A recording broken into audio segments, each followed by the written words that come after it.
Corruption. It did not begin with today's headlines, and it won't end with tomorrow's promises.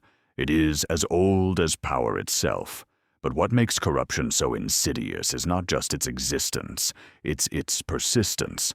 Like a virus, it adapts, mutates, and survives across time, geography, and systems of governance. Whether it's bribery, embezzlement, nepotism, fraud, or abuse of power, corruption wears many masks and speaks many languages, and worst of all, it thrives in silence. We often think of corruption in the halls of political power. Leaders lining their pockets while citizens starve, public funds vanishing while schools crumble and hospitals decay. And that is part of the story. But corruption is not limited to parliaments and palaces. It's found in corporations where profits are placed above people, in institutions that sell fairness to the highest bidder, in communities where access to justice depends on the size of your wallet, not the strength of your case. Why does corruption persist? Because it benefits the few and costs the many. Because those in power often lack the incentive to dismantle the very system that keeps them there. Because complicity has become more common than courage. And because we, the public, have at times chosen convenience over conscience. But let us be clear, corruption is not just a political issue, it is a moral one.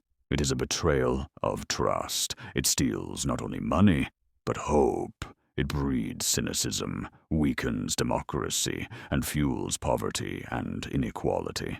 It tells the next generation that honesty does not pay and that justice can be bought, and in doing so, it poisons the very soul of a society.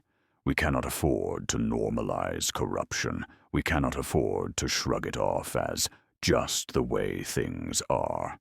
Because every time we look away, we give it permission to grow. And every time we stay silent, we become part of the problem. So what can we do?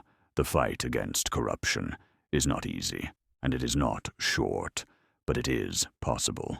We must begin by demanding transparency from our leaders, from our institutions, and from each other.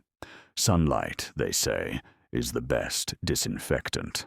Public accountability is not a privilege, it is a right. We must support and protect whistleblowers and journalists, those brave individuals who risk everything to shine a light in dark places. We must invest in education, not just about laws and systems, but about ethics, civic duty, and the value of integrity. We must build systems where corruption is difficult, not easy, where checks and balances are more than ceremonial, where power is not concentrated in the hands of the few, but distributed and watched by the many. And perhaps most importantly, we must lead by example. In our workplaces, our schools, our homes, integrity must be lived, not just preached. Ladies and gentlemen, the battle against corruption will not be won overnight. It will be a struggle, long, frustrating, and at times discouraging. But every step forward matters. Every act of courage chips away at the wall of impunity. We may never fully eliminate corruption, but that does not mean we should stop trying, because the fight against corruption is ultimately the fight for fairness, for dignity, and for a better future. So let us not give in to hopelessness. Let us not accept the never-ending nature of corruption as destiny. Let us be the generation that chose to stand up, speak out, and break the cycle. Thank you.